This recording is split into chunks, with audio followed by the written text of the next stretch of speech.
Raja Syahrayar dan Raja Syahzaman. Pada zaman dahulu kala, bertahtalah seorang raja penerus dinasti Sasaniyah di semenanjung India dan Tiongkok. Raja tersebut memiliki pasukan yang kuat, pengawal pribadi yang setia, serta para pelayan yang cekatan. Sang raja mempunyai 2 anak laki-laki, keduanya pemberani dan gemar menunggang kuda.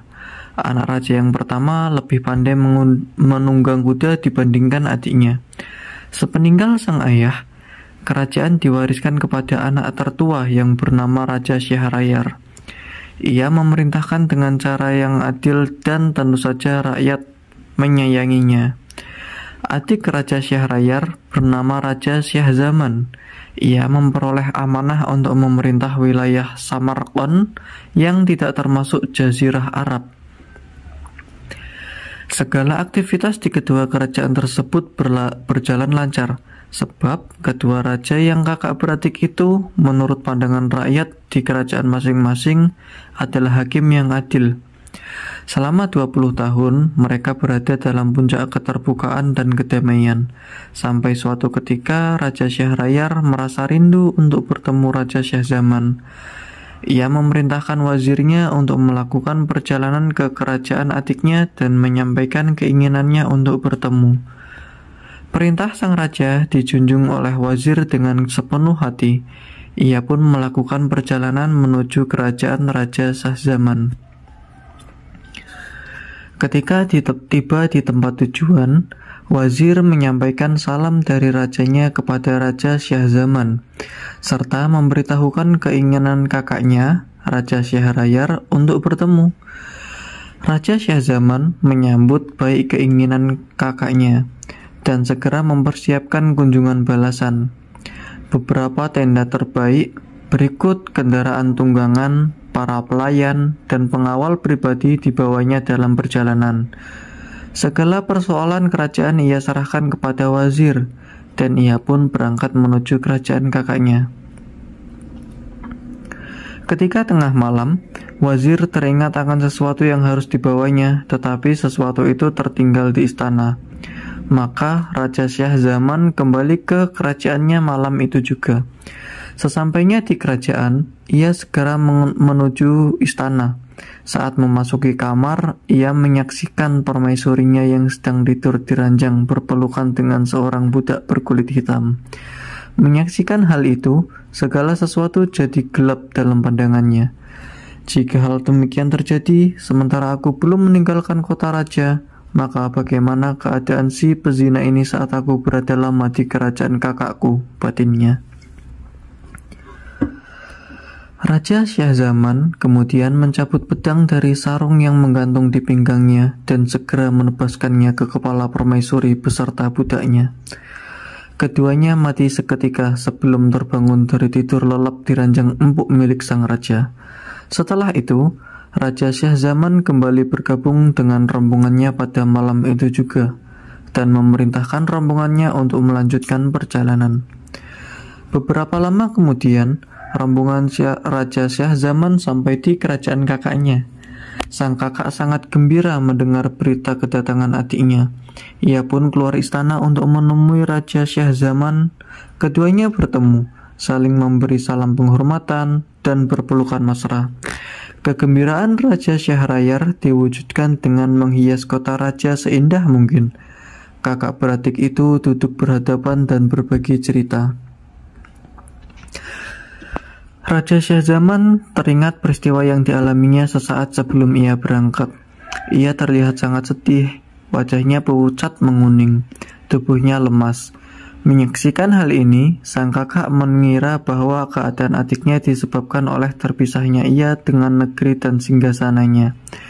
Karenanya, ia tidak terlalu ambil perhatian dan tidak bertanya sebabnya. "Saudaraku, sungguh batinku menyimpan luka," kata Raja Syahzaman kepada kakaknya suatu ketika. Tetapi Raja Syahzaman tidak memberitahukan apa yang terjadi pada permaisurinya. "Aku ingin mengajakmu pergi berburu. Barangkali hal itu bisa meringankan penderitaan hatimu," ucap Raja Syahrayar. Namun, keinginan Raja Syahrayar tidak disetujui oleh Raja Syahzaman, sehingga ia pergi berburu sendirian. Di istana Raja Syahrayar, terdapat jendela yang biasa digunakan untuk melihat-lihat pemandangan di taman. Di sanalah Raja Syahzaman duduk sambil memperhatikan keindahan alam sekitar istana. Pandangannya tertuju ke sebuah pintu gerbang di mana terlihat serombongan jariyah. Sekitar 20 jariyah mengiringi seorang perempuan yang sangat cantik dan berpakaian sangat indah berjalan memasuki taman.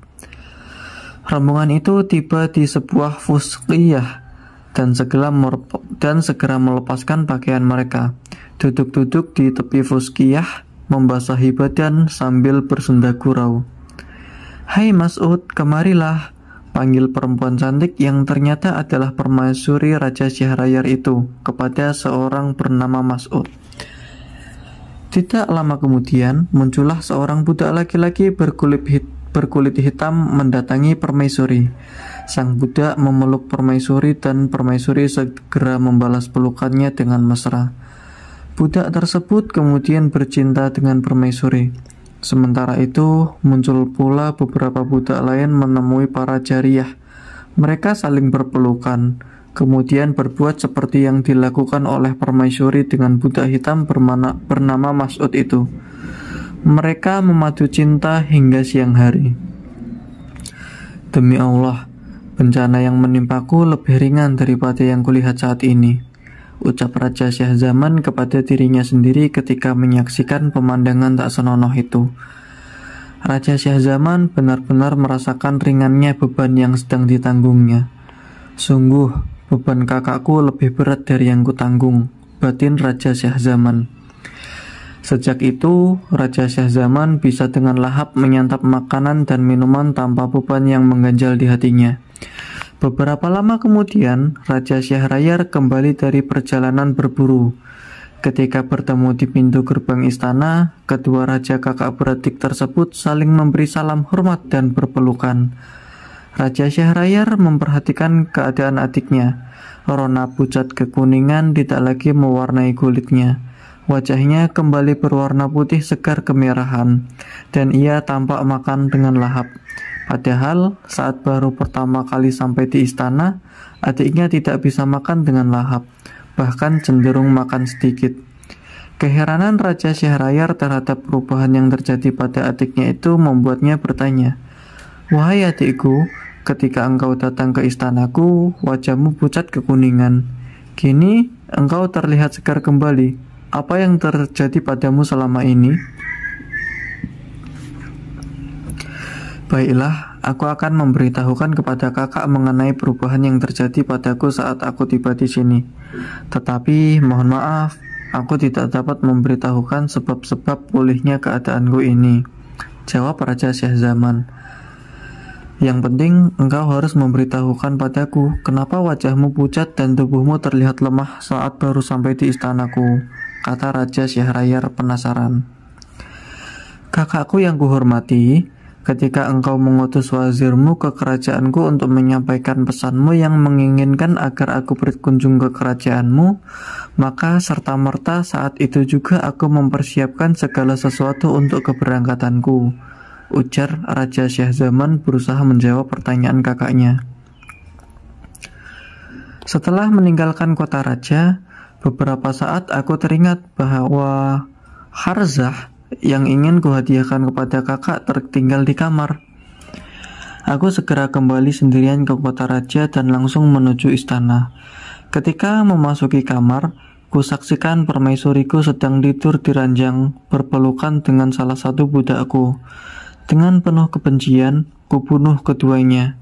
Demikianlah saat tiba di istanamu, aku masih terbayang oleh peristiwa yang baru saja kualami. Hal itulah yang membuat mukaku pucat dan tubuhku lemas. Dan sekali lagi mohon maaf, aku tidak dapat memberitahukan kepadamu mengenai sebab pulihnya keadaanku." "Demi Allah, engkau harus memberitahukan sebab pulihnya keadaanmu seperti semula," pinta Raja Syahrayar. Melihat kesungguhan dan kekerasan hati kakaknya, Raja Syahzaman membeberkan seluruh peristiwa yang dilihatnya di taman istana. Setelah mendengarkan penuturan adiknya mengenai perbuatan permaisuri bersama para budaknya, Raja Syahrayar berkata, "Aku hendak menyaksikannya dengan mata kepalaku sendiri." Kalau demikian, kakak mesti mengumumkan kepada khalayak bahwa kakak ingin kembali pergi berburu. Setelah itu, kakak bersembunyi di tempatku untuk menyaksikan kenyataan yang sebenarnya dengan mata kepalamu sendiri, ucap Raja Syahzaman. Raja Syahrayar segera mengumumkan keinginannya untuk kembali berburu. Para pengawal dan seluruh perangkat berburu dipersiapkan. Tidak lama kemudian, tandu yang biasa dipakai untuk membawa raja keluar dari pintu gerbang istana siasat Raja Syahzaman dilaksanakan. Raja Syahrayar duduk di dalam tandu. Tidak seorang pun yang boleh menemuiku, perintah Raja Syahrayar kepada para pengawalnya. Raja Syahrayar menyelinap dengan menyamar menuju istana yang ditempati oleh adiknya. Sesuai dengan rencana, rombongan tetap berangkat meninggalkan kota raja. Sementara itu, Raja Syahrayar segera menemui adiknya dan keduanya menuju jendela untuk membuktikan kebenaran peristiwa yang pernah disaksikan oleh adiknya. Tidak berapa lama, mereka berdua melihat beberapa jariyah mengelilingi permaisuri menuju taman. Kemudian muncul budak-budak berkulit hitam. Kedua raja kakak beradik itu menyaksikan perbuatan mesum yang dilakukan permaisuri dan para jariyah dengan para budak laki-laki. Perbuatan mereka berlangsung hingga sore hari. Menyaksikan peristiwa itu, pikiran Raja Syahrayar serasa terbang dari kepalanya. Mari kita tinggalkan kerajaan ini sejauh-jauhnya. Kita tidak perlu memiliki kerajaan seperti ini. Sebaiknya kita melakukan perjalanan jauh untuk mengetahui apakah ada bencana yang lebih besar daripada bencana yang kita saksikan ini, ucap Raja Syahrayar kepada Raja Syahzaman. Ketika kedua raja itu pun meninggalkan istana melalui pintu rahasia. Mereka berjalan tak tentu arah hingga tiba di sebuah pohon yang tegak di tengah hamparan padang rumput.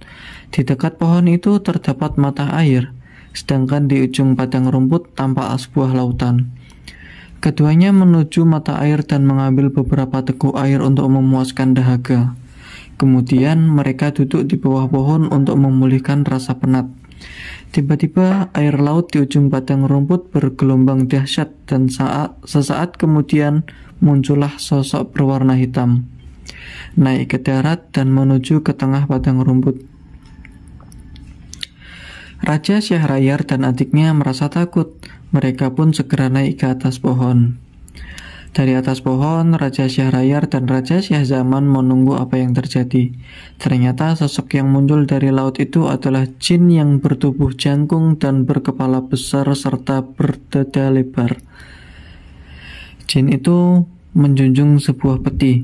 Ketika tiba di dekat pohon yang di atasnya bersembunyi kedua raja kakak beradik itu, jin duduk di bawahnya dan membuka peti. Dari dalam peti dikeluarkannya sebuah botol. Ketika tutup botol itu dibuka, muncullah seorang wanita yang sangat cantik. Wajahnya bersinar bagaikan matahari. Ya, yang dalam syair disebutkan, mentari terbit di balik mendung dan siang pun menyingsing. Dengan sinar sang mentari, tamaram fajar menyala. Dari sinarnya muncullah mentari-mentari kecil berkilauan, menyeruak pagi, menantang cahaya bulan yang terlambat pulang.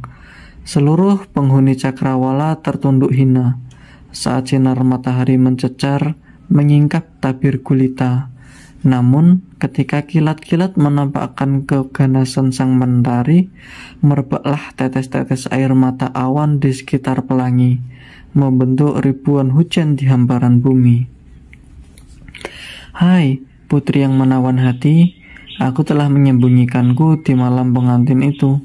Kini saatnya aku tidur, melepaskan rasa lelahku, ucap jin. Kemudian jin merebahkan dirinya di paha wanita cantik dan tertidur pulas. Wanita cantik menengadah ke atas pohon tatkala dirasa ada gerakan aneh di sana. Ia pun melihat Raja Syahrayar dan adiknya bersembunyi di atas pohon. turunlah kalian, jangan takut pada jin ifrit ini. Ia sudah tidur pulas, kata wanita cantik itu dengan suara yang lirih sambil memberikan isyarat kepada Raja Syahrayar dan Raja Syahzaman agar turun. Engkau harus bersumpah demi Allah, sahut Raja Syahrayar dan Raja Syahzaman hampir bersamaan. Baiklah, demi Allah, kalian harus turun segera jika tidak ingin ketahuan oleh si ifrit ini. Sungguh, ia adalah jin yang sangat kejam, ujar wanita cantik itu. Raja Syahrayar dan Raja Syahzaman merasa gentar. Mereka pun segera turun perlahan. Setelah meletakkan kepala jin ifrit yang sedang tertidur pulas di tanah, wanita itu bangkit. Ayo kalian berdua, pinta wanita itu. Tusuklah jin ini dengan senjata kalian. Tusuklah segera, jika tidak ia akan membunuhmu saat bangun tidur. Turutilah kata-katanya, kata Raja Syahrayar kepada adiknya. Namun Raja Syahzaman menolaknya. Aku tak akan melakukannya sebelum kakak melakukannya lebih dulu, balas Raja Syahzaman. Baik Raja Syahrayar maupun Raja Syahzaman mulai tertarik pada kecantikan wanita itu. Bahkan mereka menyatakan hendak menikahinya. Aku tak akan memenuhi permintaan kalian sebelum kalian melakukannya. Ayolah, jika tidak, jin ini akan segera mengetahui kalian, kata wanita itu memaksa. Maka Raja Syahrayar dan Raja Syahzaman segera melakukan apa yang dikehendaki oleh wanita itu. Keduanya menikam jin ifrit hingga tewas. Cukup, jin ini sudah mati, kata wanita itu. Kemudian wanita itu mengeluarkan sebuah bungkusan yang berisi seuntai kalung, seraya bertanya, apakah kalian tahu apa maksudku mengeluarkan benda ini? Sungguh kami tidak mengetahuinya, jawab Raja Syahrayar dan Raja Syahzaman bersamaan. Ketahuilah, ini adalah seuntai kalung yang terdiri dari 570 permata, kata wanita itu sambil menunjukkan permata yang ia punya. Setiap permata adalah milik orang yang menggauliku. Jadi, jika kalian menginginkanku, keluarkan permata yang kalian miliki. Raja Syahrayar dan Raja Syahzaman segera merogoh kantong permata masing-masing, lalu memberikannya kepada wanita itu. Setelah menerima permata dari keduanya, wanita itu berkata, jin ifrit ini telah menculikku pada malam perkawinanku. Ia memasukkanku ke dalam sebuah botol dan memasukkan botol itu ke dalam sebuah peti. Kemudian peti itu dikunci 7 kali dan dilemparkan ke tepi laut, sehingga terombang-ambing diterjang ombak. Jin ini mengetahui bahwa perempuan dari kalangan manusia, sehingga jika hendak menghendaki sesuatu, tidak akan dapat ditundukkan oleh apapun, seperti yang dikatakan oleh sebagian dari mereka. Janganlah engkau percaya pada kaum perempuan dari jenis manusia. Jangan pula engkau memegang teguh janjinya, sebab rasa senang dan kebencian mereka tergantung pada kemaluan mereka.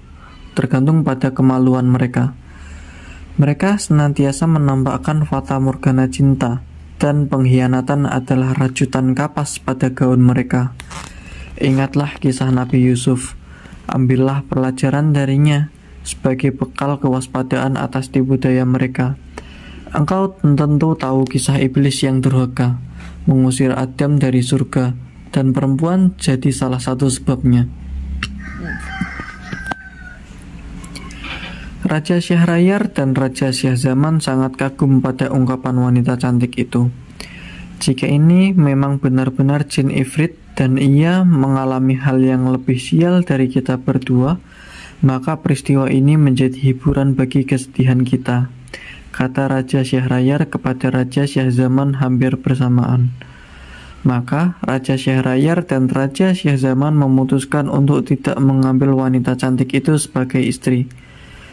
Mereka meninggalkan wanita itu bersama jin ifrit. Pada hari itu juga mereka menuju kota raja. Sesampainya di kota raja, keduanya menuju istana Raja Syahrayar. Kemudian sang raja menghukum pancung permaisurinya serta seluruh jariyah dan budak-budak yang telah berbuat mesum. Sementara itu, Raja Syahzaman kembali ke kerajaannya. Ia memerintah tanpa didampingi oleh permaisuri. Sejak itu, Raja Syahrayar memperistri wanita-wanita di kerajaannya sebagai pengganti permaisuri. Namun, para wanita itu tidak dapat bertahan lama menjadi permaisuri. Bahkan umur mereka tidak sampai lebih dari 1 malam. Sebab, setiap selesai merenggut keperawanan permaisuri barunya, Raja Syahrayar membunuhnya. Hal ini berlangsung selama 3 tahun. Warga kerajaan menjadi gempar, dan beberapa melarikan diri dari kerajaan untuk menyelamatkan putri-putri mereka. Demikianlah di kota raja tidak tersisa satu perempuan pun yang sanggup hidup lama ketika diperistri dan digauli oleh sang raja. Pada suatu hari, seperti biasa, Raja Syahrayar memerintahkan wazirnya untuk mencarikan istri. Sang wazir pun segera meninggalkan istana, mencari wanita untuk dijadikan permaisuri raja. Namun wazir belum juga mendapatkan hasil, sehingga ia memutuskan untuk kembali ke rumahnya. Ia pulang dalam keadaan kecewa karena tidak berhasil memenuhi keinginan sang raja, serta merasa takut terkena hukuman. Wazir memiliki 2 orang putri yang cantik dan pintar. Putri tertua bernama Syahrazad, sedangkan adiknya bernama Dunyazad. Syahrazad adalah gadis yang sangat haus akan ilmu. Ia telah membaca berbagai kitab sejarah kehidupan para raja zaman lampau. Ia juga telah membaca kitab-kitab tentang bangsa-bangsa kuno. Ia bahkan telah memiliki 1000 kitab yang meliputi kitab sejarah umat-umat dahulu, raja-raja yang kesepian, dan kisah-kisah para penyair. Aku belum pernah menyaksikan keadaan ayah kebingungan seperti ini, kata Syahrazad ketika melihat ayahnya pulang dalam keadaan murung. Ayah seperti sedang menanggung beban kesedihan, padahal para penyair mengatakan, katakanlah kepada orang yang sedang menanggung beban kesedihan, sesungguhnya beban kesedihan tidak akan berlangsung lama, bagaikan rasa riang dan bahagia yang segera menghilang dari pandangan.